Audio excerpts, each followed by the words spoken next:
Binaril-baril ni Anthony Edwards si Luka Doncic mga idol. Hindi makapaniwala si Luka sa nangyari sa Game 1. Pumakitang gilas kay LeBron ang anak sa labas ni Jordan. Ito na mga idol ang inaabangang playoff series sa Western Conference, Los Angeles Lakers versus Minnesota Timberwolves. Ang Lakers debut sa playoffs ni Luka Doncic. Simulang-simula, first possession mga idol, si Rudy Gobert kaagad ang gustong bantay ni Luka Doncic. Last year as a Maverick, nag-average ng 32.4 points si Luka Doncic sa Mavs Timberwolves series. Mukhang mangyayari ulit yan dahil napa-take over kaagad si Luka. 6 straight points to start the opening frame. 9 points in 4 minutes start lang naman si Luka Doncic. Under 6 minutes, Anthony Edwards with the one of the cleanest ankle breaker in NBA. Literal na napaupo sa sahig si Rui Hachimura. Hindi lang na-finish ni Anthony Edwards dahil na-challenge siya at nasupalpal ng mas maliit na si Gabe Vincent. Hindi mabantayan ng Minnesota Timberwolves si Luka Doncic. Top of the key 3-pointer at dito na niya pinahiya ang 4-time NBA Defensive Player of the Year na si Rudy Gobert. Binaril pa ni Luka sabay tawa mga idol sa Eiffel Tower ng Minnesota Timberwolves. 16 out of 28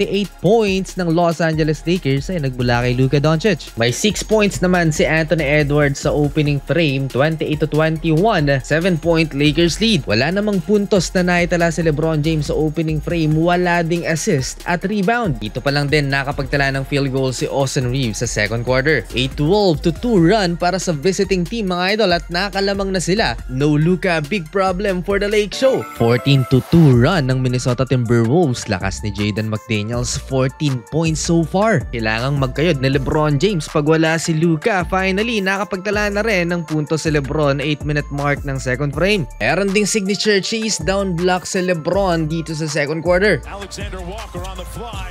James.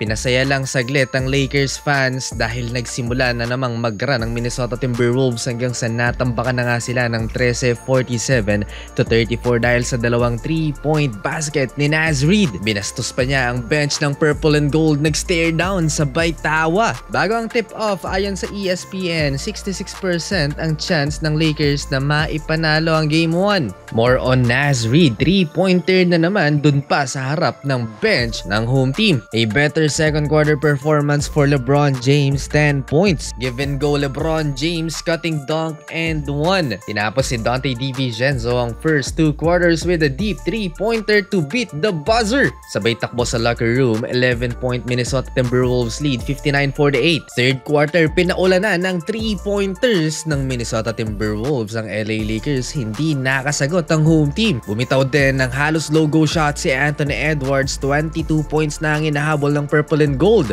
Mukhang mali ang prediction ng ESPN dito sa Game 1. Big impact naman dito sa third quarter si Julius Randle. Eto na nga kaya ang revenge ng Timberwolves kay Luka Doncic matapos silang paiyakin last year. Kinabahan pa ang Lakers fans sa nangyari kay Luka Doncic collision sa pagitan nila ni Randle sa transition. Sinalubong ng Timberwolves forward si Luka mga idol. Nating serious at nakatayo din naman kaagad si Luka Doncic. Pero hirap nang makabalik pa ang Purple and Gold sa Game 1 mga idol dahil masyado nang malaki ang kalamangan ng Minnesota Timberwolves dahil sa pag-ulan ng tres. Ayaw ding papormahin ni Anthony Edwards si LeBron James, full court press, talagang pinipisikal ni Ant-Man si LBJ. Kung titingnan, karamihan sa 3-point shot ng Minnesota Timberwolves wide open at hindi nako-contest ng LA Lakers. Kontrolado ng Timberwolves ang laban, nagka-muscle cramp pa si Anthony Edwards, bumalik ng locker room. May time pa ang Lakers to make a run, papatapos ang third quarter, wala si Anthony Edwards. Nag-run ang Los Angeles Lakers, no lead is safe, 10-0